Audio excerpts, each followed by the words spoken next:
This lecture will focus on the first 9 verses of the book of Proverbs. A title that I'd suggest for these verses is The Aim, Tools, and Supreme Examples of Proverbs. The translation that you see on the left is a translation that I've developed from the Hebrew. We endeavor to keep it as close to the Hebrew as possible without sacrificing severely the ability to read it smoothly. Verse 1, the Proverbs of Solomon, son of David, king of Israel. 2, for knowing wisdom, even discipline, for perceiving perceptive sayings. Incidentally, that similarity between perceiving and perceptive indicates that in the Hebrew, those two words trace to the same Hebrew root. For getting hold of discipline, which brings success, equity, fair decision, and integrity. For giving to naive folk cleverness, and to a youth knowledge and schemes. May a wise person listen, and may he expand training. So will a perceptive person obtain skill in navigation. For perceiving a proverb and an elusive expression, words of the wise and their clever sayings. The fear of the Lord is the epitome of knowledge. Fools despise wisdom and discipline. Listen, my son, to your father's warning, and do not neglect your mother's instruction, for a gracious garland are they for your head, and necklaces for your neck. The principal method that we'll be following in the interpretation of Proverbs is rhetorical criticism. What that means is a dedicated attention to trace the flow of thought in a given composition. Indicative of this method are energy spent trying to determine where does a given portion begin and end. And secondly, what are recurring themes that show up within a given passage, giving it cohesion. This is particularly useful for Proverbs, especially as we reach out in chapters 10 through 29, because these are notorious for appearing disconnected.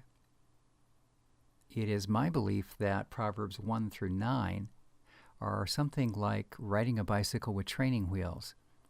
In these chapters, which are known as the wisdom poems, indicative of the fact that they are connected compositions fairly obviously, I believe that the sage is teaching us his capacity and his inclination to produce connected composition. There are beginnings and endings and thematic continuity. Then, as we reach chapter 10, it is my belief that the sage expected us to take the training wheels off along with him and realize that even in that material, which again tends to be interpreted as isolated aphorisms, instead he would hope that we would realize here he continues to express his wisdom teaching in connected composition. So, the lectures that you'll encounter on Proverbs 1 through 9 then will show more obvious and transparent evidence of compositional cohesion on the part of the sage, and then we'll be using some of those techniques that we discover in 1 through 9, watching for them in 10 through 29. You may be wondering, why doesn't he say through 31, since the book has 31 chapters? That's because once we get into chapters 30 and 31, we return to more of the wisdom poems with more obvious compositional cohesion. That background explains the importance of studying fairly carefully what you see on the right-hand portion of the screen in front of you, the outline. Again, I'll take the blame or credit for this. Hopefully I will be credited. Hopefully you'll find it useful as I have in generating it. This is inferred from the Hebrew text, and much of it you'd be able to see in the English text as well. As this video continues, you will see basically no change in the screen before you.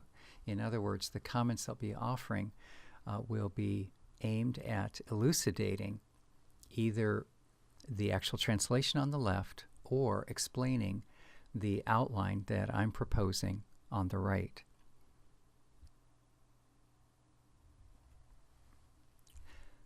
Let's begin with verse 1, which constitutes the first major section. There are two sections, verse 1 and then verses 2 through 9. The first section then describes the book, identifying it as collected royal wisdom. The term in Hebrew translated Proverbs is mishlei. This term found in the first verse locates the content of the entire book as a collection of sapiential, that is, wisdom-oriented compositions, whether they be individual sayings, instructions, or longer wisdom poems. That it should arise from the court, notice the reference to Solomon, king of Israel. This fits with customs in the ancient world where a monarch represented not only military might and social supremacy, but also the well of wisdom for his community. Proverbs will appear in verse 6, leading a catalog of varieties of sayings. And now, section 2, the book's ends and tools. This will span through the balance of our portion today, that is verses 2 through 9. We encounter in verse 2 something that I call a dual theme introduction. Notice what we find here. It reads, "For knowing wisdom, even discipline, for perceiving perceptive sayings." A series of infinitives unfolds the aim of this book: to know, to perceive, to get a hold of, to give, and again, to perceive. These are spread across verses 2, 3, 4, and 6. The Egyptian wisdom composition known as the Instruction of Amenemope similarly begins with a series of purpose statements.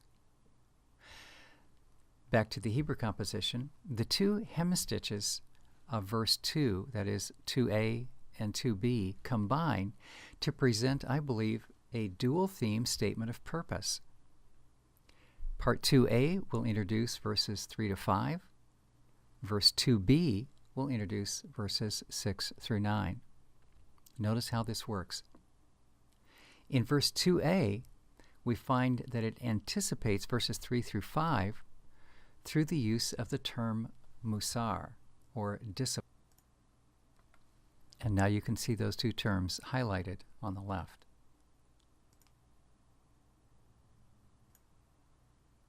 Next, notice that verse 2b has the expression "for perceiving," and this will reoccur at the beginning of verse 6. Since both of these segments are concerned with a common theme, that is, various forms of wisdom expression, how wisdom can be conveyed, it follows that verse 2b anticipates verses 6 through 9, just as 2a anticipates verses 3 through 5. This is what is meant by labeling verse 2 as a dual theme introduction. This is a device that we will see fairly regularly within the sage's compositional style. Now let's focus on verses 3 through 5, the book's ends and means. Next, the sage outlines the aim or ends of the book, namely the cultivation of character. Particularly this governs verses 3 and 4.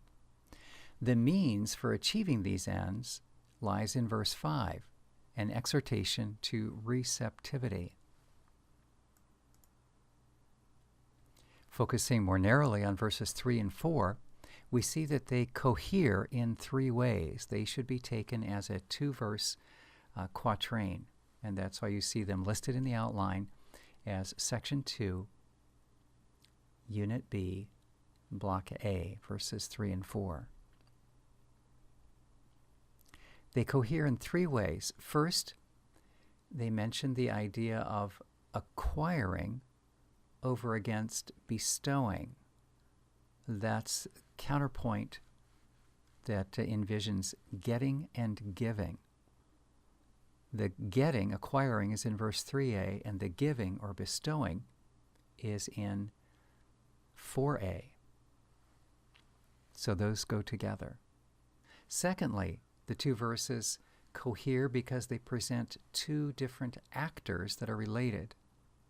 Based on their appetite for discipline, notice the expression in verse 3, getting hold of it. This is an aggressive leaning into acquisition of wisdom. The actors in verse 3 must themselves be supremely wise.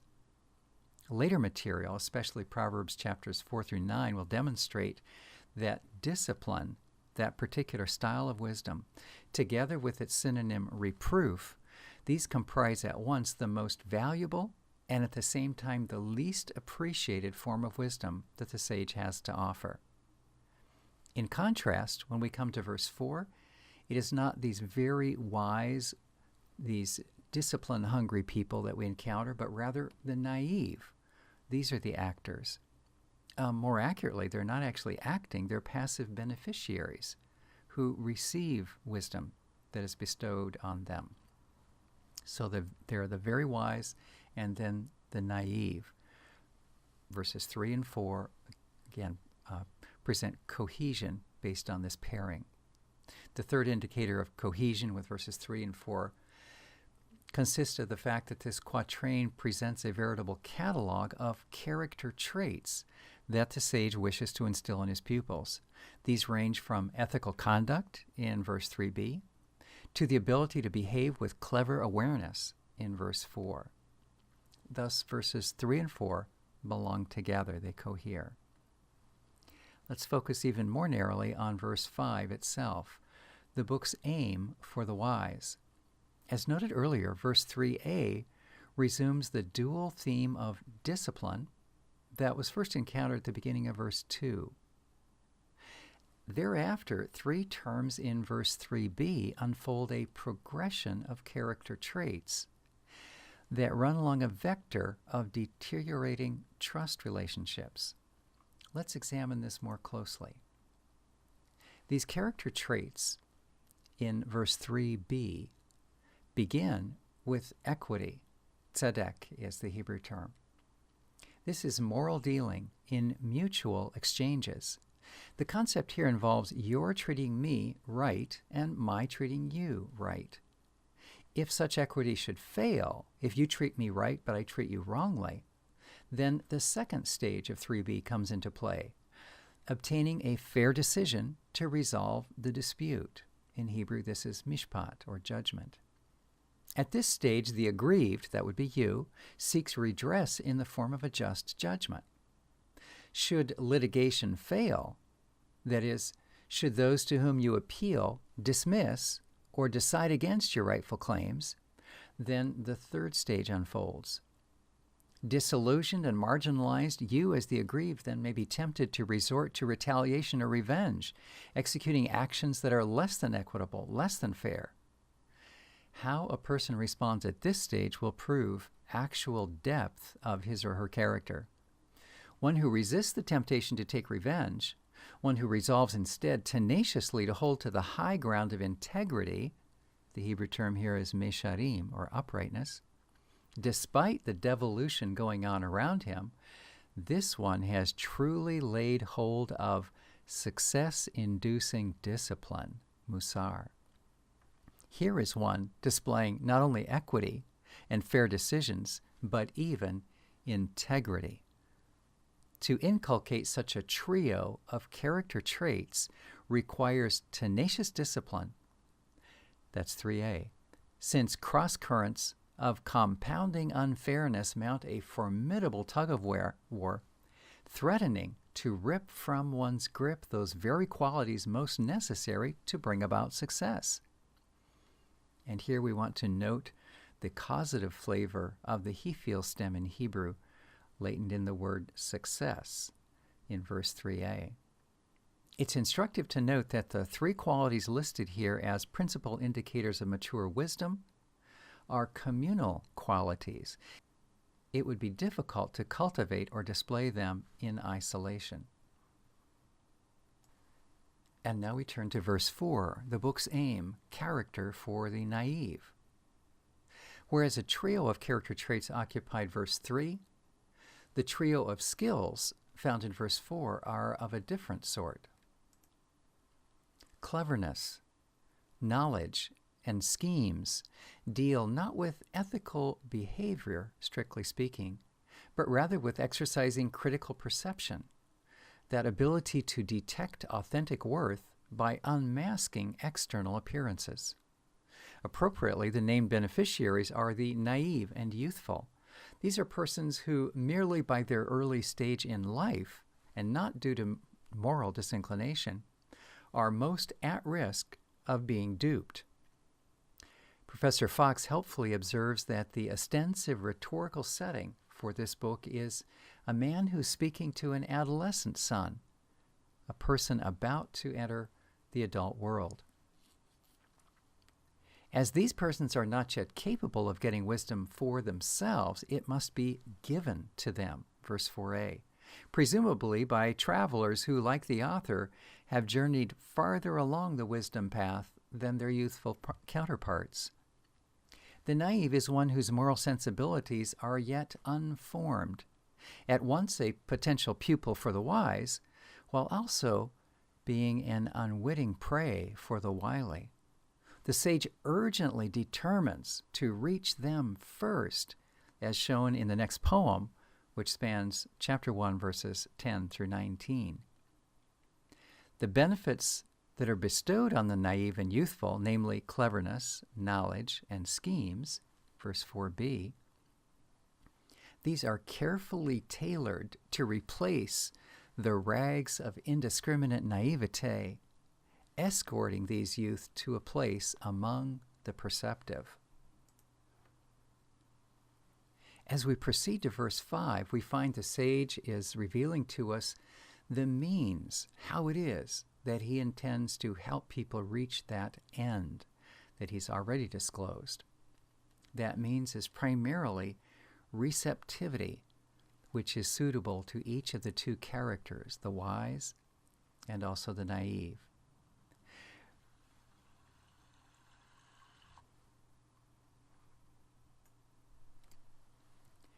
Verse 5 signals a shift in theme by departing from the sequence of purpose statements that we found in verses 3 and 4, in order to do this, in order to do this, in order to do that. Verse 5, rather, is crafted to profile two persons who have achieved the aim of becoming wise. With deft strokes, the poet first discloses their identities as wise and perceptive, found in verse 5a and 5b, and second, outlines what characterizes each of these persons. The wise listen and at the same time expand their stores of wisdom, 5a, while the perceptive on their part acquire the ability to navigate life, 5b. Both verbal clauses in 5a, that is, listen and expand training, are jussive, so that the introduction here turns from description to exhortation. In case you're unfamiliar, the jussive is one of the ways that Hebrew is able to convey sort of a command. It's not exactly the same as an imperative, but it's analogous to an imperative, particularly for the third person. The second hemistich of verse 5, that is 5b, presents the incentive that motivates the jussive, the imperative or command of 5a. By listening, by expanding training, rather than assuming that one has arrived, one thereby will succeed in obtaining skill in navigation. What of the audience in 5b that is named the perceptive? Should the perceptive be treated as synonymous to the wise of 5a? Or may it actually designate another group? Consider again the gullible naive that was explicitly named in verse 4, 4a. According to that verse, what those persons, the naive, most require, what they are most deficient in, is the ability to be clever. They require knowledge. They require schemes, that is, shrewdness. in order to escape their propensity toward being duped. They need the ability to see through what tricks others are laying on them. Put metaphorically, what they most require is skill for navigating life, learning how to steer clear of shoals, reefs, and rocks hidden from the untrained and unperceptive eye. According to this line of thinking, prior to becoming a perceptive navigator, that character of verse 5b would have been, in fact, the naive person of verse 4. Thus it appears that the two parts of verse 5a and b, exhibit characters corresponding to the two figures that we encountered, first in verse 3 and then in verse 4. In verse 3, the wise, and in verse 4, the naive.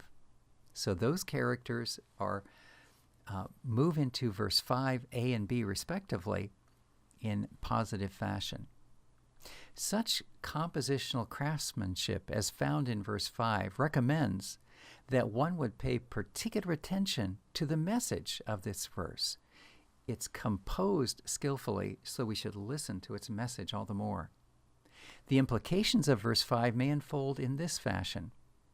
As regards being wise, the most important trait consists of the willingness to listen, 5a. As the sage will later reinforce in Proverbs, the importance of listening assumes towering proportions. Few things are so important as a listening heart, an attitude of receptivity. Nor should such a receptive hearing attitude ever wane.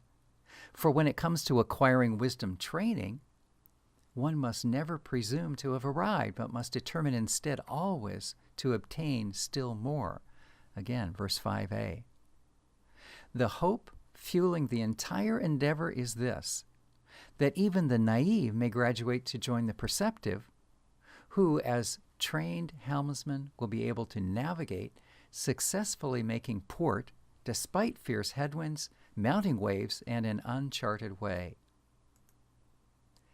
To sum up, the theme of verses 2a and verses 3 to 5 deals with the nature of wisdom training.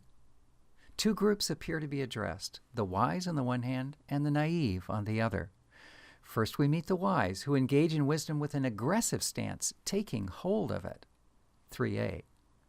The sort of wisdom training that's suitable to them involves discipline for success, holding resolutely to integrity despite deteriorating trustworthiness displayed by those they may encounter, 3b. Insatiably they display an appetite for training, 5a.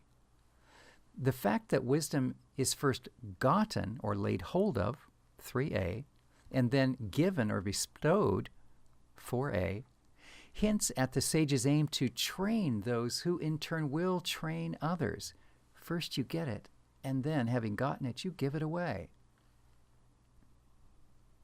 Compare Proverbs 9:3 and verses 7 through 9 of Proverbs 9 for this similar principle.